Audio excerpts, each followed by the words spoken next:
young girl in Germany in 1933. She witnessed the rise of Adolf Hitler, his coming into power, and she witnessed what happened in Germany from 1933 to 1941. When she finally got out, I think the last train out of Berlin in October 1941, right before the beginning of the war with the United States, and eventually went to, I believe, the Dominican Republic. One problem that German Jews had is that by the time many of them realized that they had to get out, they couldn't go anywhere. They were in the United States and Canada and many other countries would not accept these German Jews. But Mrs. Cohen did manage to get out, and she managed to leave Germany and survive the war. But she was a unique eyewitness to what it was like in Germany during this period of time. Now, it's one thing for me to lecture on this, which I have done, or to show a tape on this from the world of war. It's another thing to have a living witness, and we're fortunate to have Mrs. Cohen. So what I am going to do is to turn over the class to Mrs. Cohen, who will describe her experiences during this period of time. And I told her to take as much time as she wants to take, after which you can ask her questions. And after you ask the questions, I want to get some pictures taken. And then I guess we'll be done. All right, so with that, let me introduce Mrs. Ruth Cohen. Mrs. Cohen, you want to come up here? Okay. My name is Ruth Arnoldi Cohen, and I was born in Germany. Before I tell you the story, I would like to thank you for inviting me. Our pleasure. Because I find it very important that our story is not being forgotten. I have spoken in all kinds of people, and some people have no idea about the Holocaust. And just young people are absolutely, some of them, have no idea about the Holocaust. I have to explain, when I ask them, they don't know. I have spoken in many places with children, sixth graders, and I would like to report that. When I asked them about, have you heard about Adolf Hitler? Some of them were completely stumped, they had not heard. I think if I had asked them about Elvis Presley, they would have known who it was. But that is very disturbing to me, that they don't make an effort. But all right, so I have spoken with people, even Spanish-speaking people, and it was a very success because they asked questions, they didn't know very much about it. What was disturbing was I spoke once in a Jewish school with all Jewish children, sixth grade, and I asked the teacher if they were prepared for that. And they said yes. Well, unfortunately, they were not prepared for it. They had absolute sixth graders. They were 12 years old, and they were very disruptive when I spoke. They was laughing, and I don't know, and then they made little paper balls and threw it around, and I finally said to the teacher, this is not for me. I got up and walked out. I didn't think that this was worth it. But as I said, that I have spoken in other places, and I'm always very happy when I'm invited and can talk about it. Okay, now let me start here.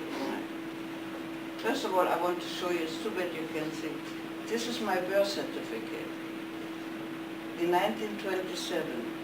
Look at the seal. Can you see it? It has a swastika on it. I see it. In 1927, that's when I was born. Now you know how old I am. That's okay. The swastika was on it already. Okay. I was born in Germany, in West Prussia, and my father was a butcher, my grandfather was a butcher.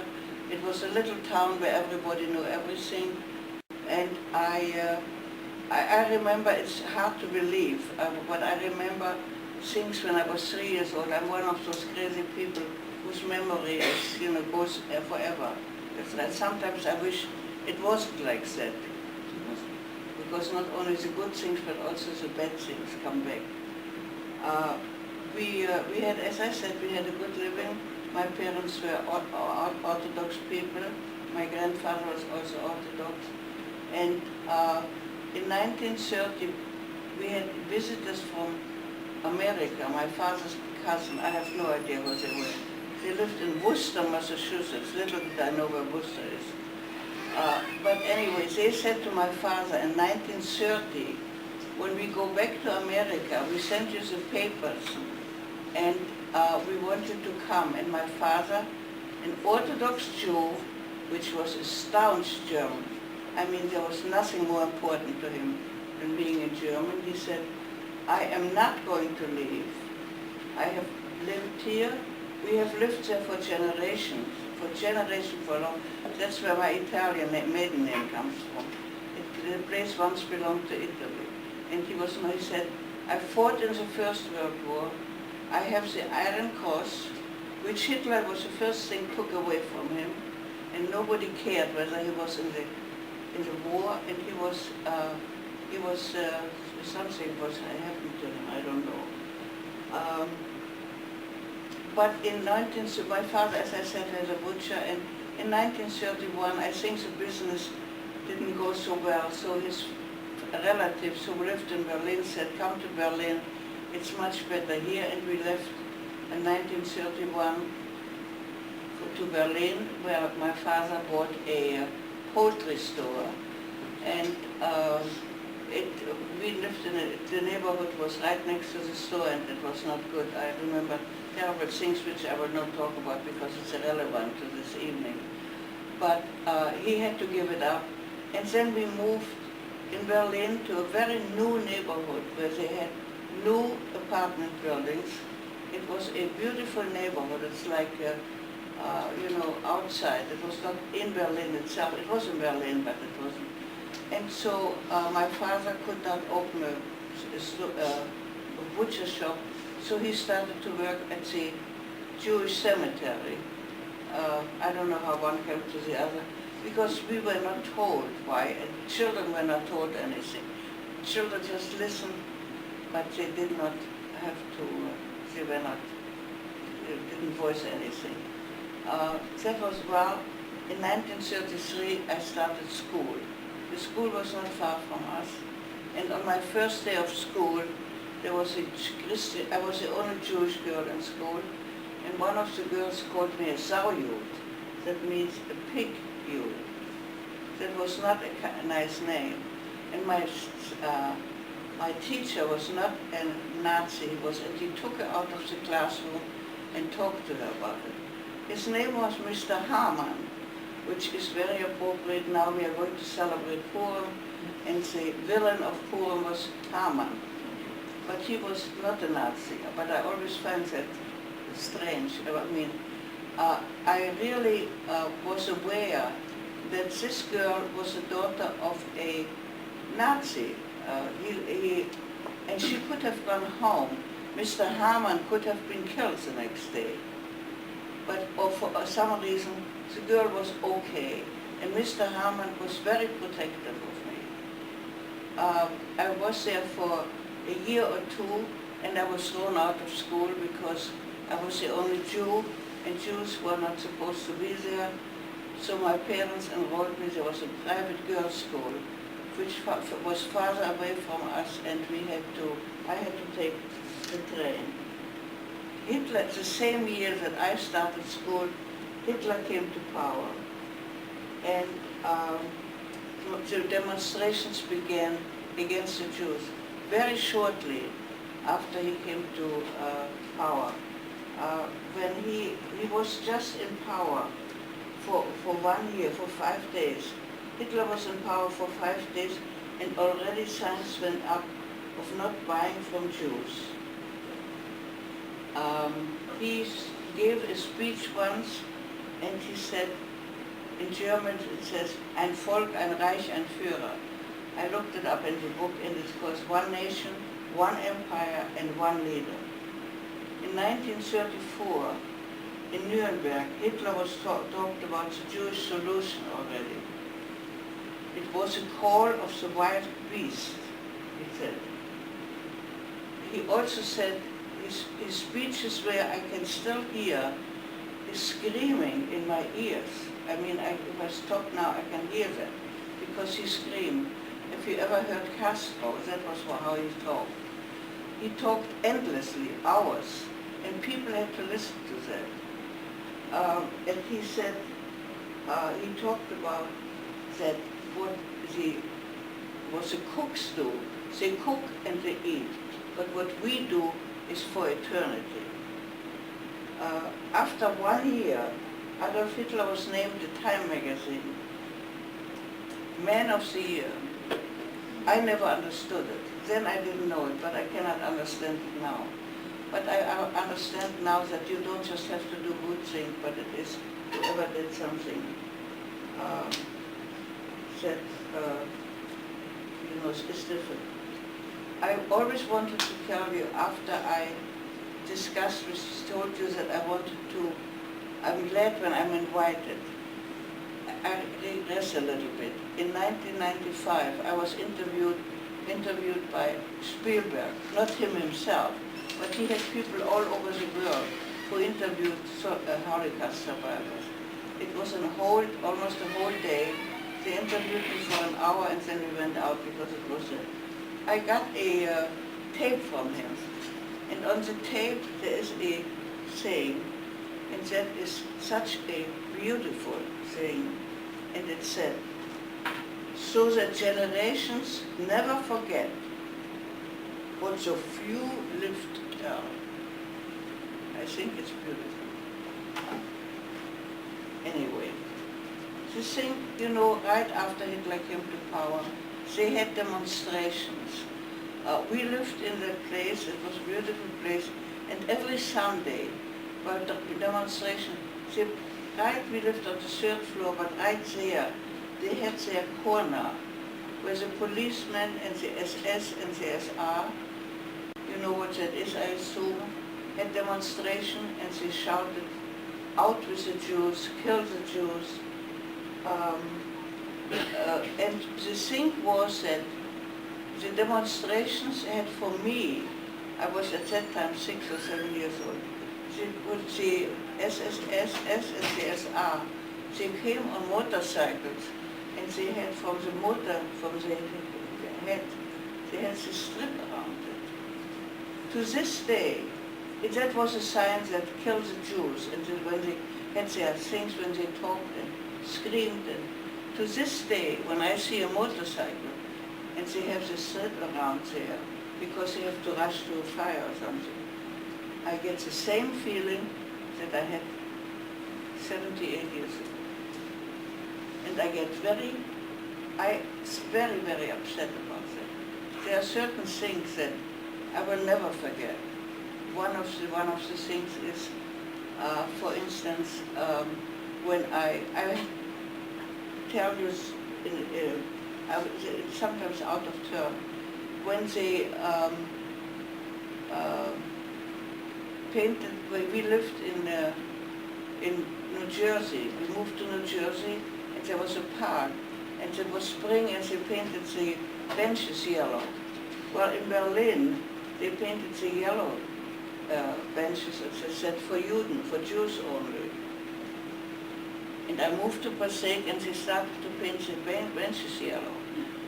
And I got very upset, and my husband said, no, it's spring, they are just putting yellow on. Well, this is one thing, the strips are yellow. When I hear a siren, there are certain things that are left over for me. So it got worse and worse in Berlin.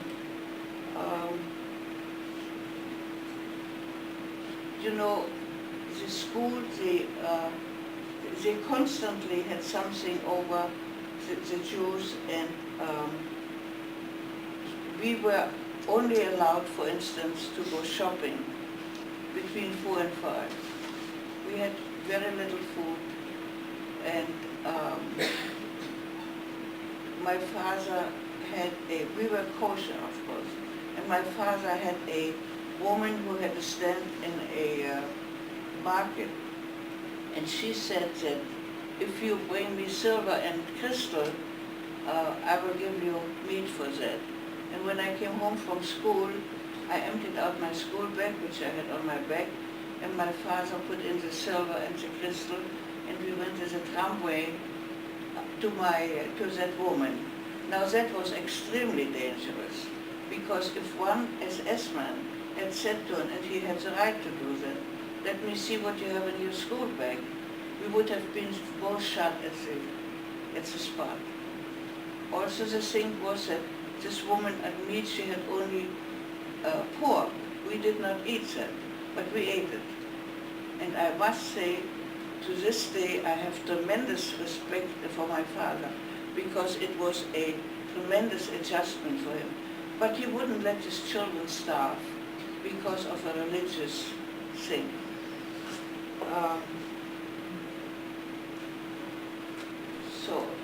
And we had something to eat. Of course, then the Jews had to give away everything that they had on silver and crystal, and we gave everything away. When I was a child, and my mother had little golden smoker spoons, and I was very sad, children, and she said, someday I will buy them for you. And someday, like 60 years later, she found some and bought them for me, and she said, here I use this spoon. This is just a little aside, but it is very important. That gives you that you can understand how children felt.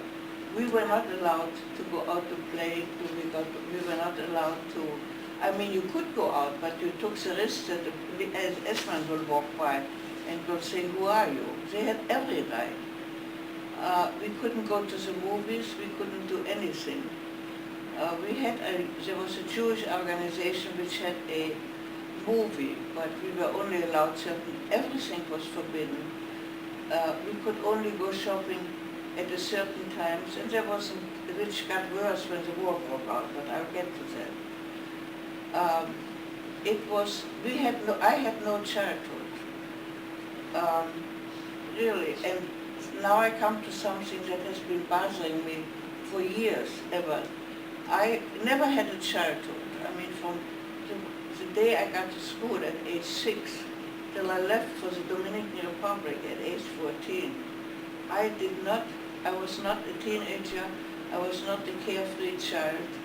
And a few years ago, I was in a diner and I saw a group of teenagers, girls, they must have come from a sport event. They came in and they were joking, and I had to go out because I never had that. I never had carefree. I was a grown-up because I saw what my parents had. Then Hitler, I go back to that. So I never was a teenager. That maybe is why I can't understand what they're doing. They probably have the right, but anyway. We lived in an apartment that had a living room, a bedroom, and a little room, where my brother slept in the little room. But the rule came out that the Jews were only allowed to have one room. So my parents and I slept in the living, dining room, bedroom, and we had to rent that other room to a family. My parents rented it to a family of 4, and they had to go through our bedroom whenever they want to go to the bathroom, to the kitchen. And there were a lot of arguments because the family that we rented it to, the husband was kind of, bad temper, and but there was nothing we could do. It was really terrible. And as I said, I never felt as a child, I repeat that, because I want to give you kind of hopefully feeling what I felt. And I really grew up too fast. The shopping was only between 4 and 5. When no food was available, the woman gave us the food. So one day, then it was a rule the Jews could not go out before it was dark. And we could not go to certain places. One of the places was Unter den Linden. That was where all the foreign embassies are. And where Hitler had his Kanzlei. Kanzlei is like the White House, not quite as nice. But anyway, Jews were not allowed in that neighborhood at any time. but we also were not allowed out after 5 or 6 or something. Well, the four of us, my brother, my mother and I, we did not look quote like a Jew, what the idea of others were. You know, they pictured the Jews with black hair, black eyes, a hook nose, and when walking bent over. Well, neither one of us looked like this because the Jews did not look like this. Well, of course we took a chance to go there because we were not allowed, but we couldn't do anything else on a Sunday afternoon, go for a walk, but at church, not in parks and so on. Well, suddenly somebody said, der Führer come. The Führer is Adolf Hitler. And my father was absolutely, because we were not allowed there. Well, it so happened that especially the women were livid when they heard that, and they were hysterical, der Führer kommt. I have to say that in German, I hope you can understand it. It sounds better than when I say Adolf Hitler is coming, it's a Führer comes. And I was standing there as a little girl, I was 8 or 9 years old, and they pushed me against his car. And he put out his hand, took my hand and says, Guten Tag, mein Kind. Well, my father was absolutely, I thought he was going to have a heart attack because all the police was there, the SS was there, and if they had found out that we were Jews, they would have shot us right then and there at the spot. You know, my father, we left, not in a hurry, because that would have been a sign. We just left, you know, but we were all so shaken up. I have to tell you at this time that I had 2 brothers. One of them, the oldest one, and I was the youngest. My oldest brother had epilepsy. He couldn't stay home. He was completely normal. But he was put in a home. He went to school there. And in 1940, on November 21, we visited him every week. But then 1 week he wasn't there anymore. And we got a letter that said, Ernst Arnoldi, at age 18, died of a heart attack. He no more died of a heart attack than I died of a heart attack. They took, and I have an article that I read the other day, it was in a paper. I shouldn't have read it. But they showed what they did with these people who supposedly were not normal. He was just as normal as anybody else. At 19 years, he was killed in a concentration camp. At this point, I have to just take it. Sometimes I had that idea that one of these days he will knock at my door, but then I know it was his fantasy. They killed all the sick people first, because they were not good for anything. I have another thing here. I got this recently. Can you read it?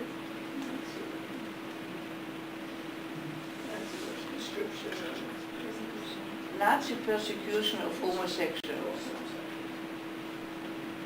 Anybody who was not a German, blue eyes, blonde hair, and tall was killed. And especially people who had something. People who were in couples, when one was a Jew and the other one not, had to be, they had to divorce, otherwise the Jew, which most of the time for some reason was a man, was killed. That was not, if they didn't divorce. A cousin of mine who had a young lady who was not Jewish, and he got a letter that if he doesn't get out, he will be killed. Well, he left Germany. He had a chance to leave Germany.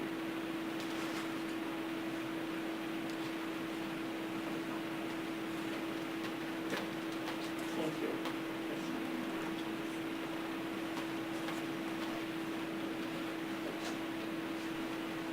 You know that we had to go around, and one time, I don't remember what year it was, but we all had to get the Jewish star.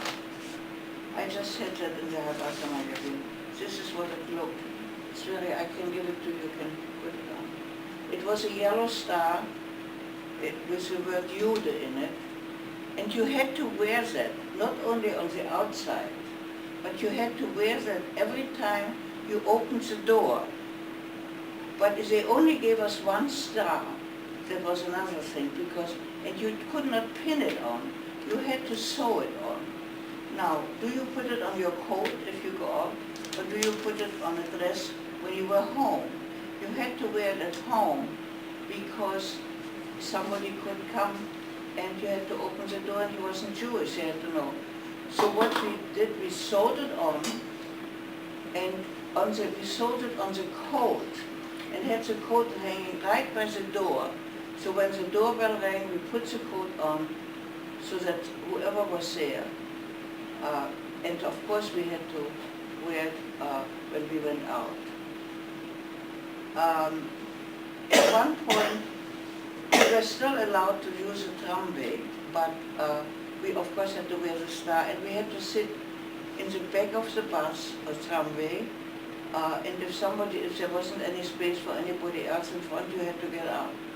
I remember one thing. I wrote my life story, and that's when I retired from my job.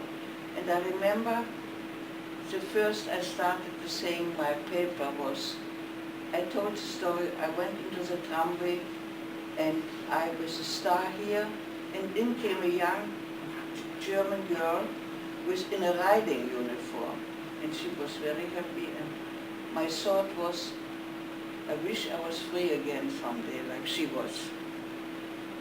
You know, to me, it's very important that I talk about it. If I talk about something that is not for you, but for me, this is my life, and I want to show you how the Jews were treated. I said, just to be free again someday. Well, someday I was free, but after all this, she was in a riding uniform. I was in a Jewish star, and everybody could, it was like you had it here with a black populace. Anybody could do anything to me that they wanted.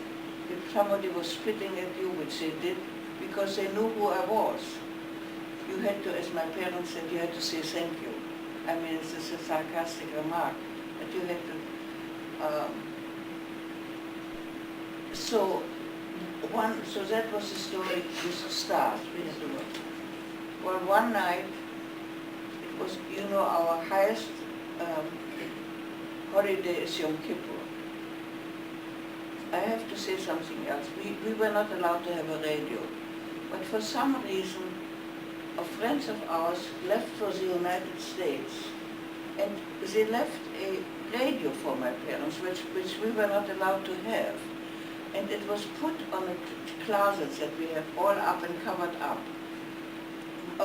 Children, as I said before, were not told, so I didn't know why we had that radio, but we were not there. Well, on Yom Kippur morning at 5 o'clock, the doorbell rang. And there were two SS men standing at 5 o'clock on Yom Kippur in the morning. They came at 5 o'clock, and they came in, two of them, about 10 feet tall, at least that's what it felt to me, and with two German shepherds, the same size.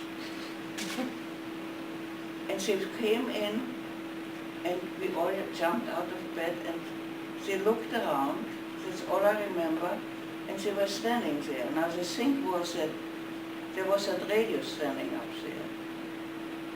And if they had found that radio, we would all be dead. But my mother, and we don't know what they wanted. I don't remember what they said, but just having them there was so frightening. I cannot tell you. It's something that I feel, and maybe you can feel that if two people come in who could shoot us, no reason. We're getting an award for it probably. But they came, they looked around as far as I remember. I was 8 years old or so, and they left. And as they left, my mother collapsed. I thought she was going to die. She was drenched in sweat, and she fell on the floor. It was horrible. We never knew why they came in. That was 5 in the morning on Yom Kippur. everybody, there was people left Germany, we had nowhere to go. We were very poor, we were on welfare, because my father, as I said, worked on the cemetery, but then he was sick, he had TB, and he couldn't work. My mother worked, my brother worked, and people left. And then she started the Kristallnacht. The Kristallnacht started, and I have to say, it was not a Nazi who was at fault. It was a diplomat who was killed. It was a diplomat. He had nothing to do with it. His name was Herr von Rath. I have a story here that was written on the board. It was the man who killed him was a Jew. And his story is, and he wrote about it. He said that he had enough of this Nazi, and he has to kill somebody. Here's his picture. He was 17 years old.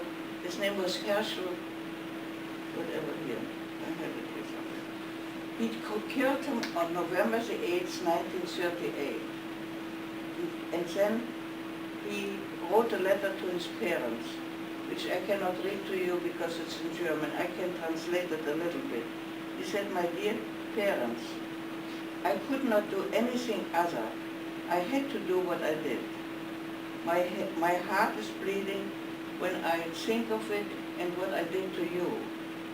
But I must protest so that the whole world hears my protest. I had to do that." Well, the man who was killed was not a Nazi, Herr von Rath. He was a diplomat. He lived one day and he died the next day, and that's where the Kristallnacht started. It had nothing to do with that he was a Nazi and the one. Anyway, it was the 9th of November in the morning. I walked to school. I went to a Jewish school, as I said. Across the street from us was a Jewish butcher, and the whole front was the glasses were broken. That's why the Kristallnacht. And I thought, well, maybe somebody was walking. I went to school. I walked to school. It was about an hour away. Halfway, I met my friend, and every Jewish school that I passed, it was broken in. The glass was lying on the floor.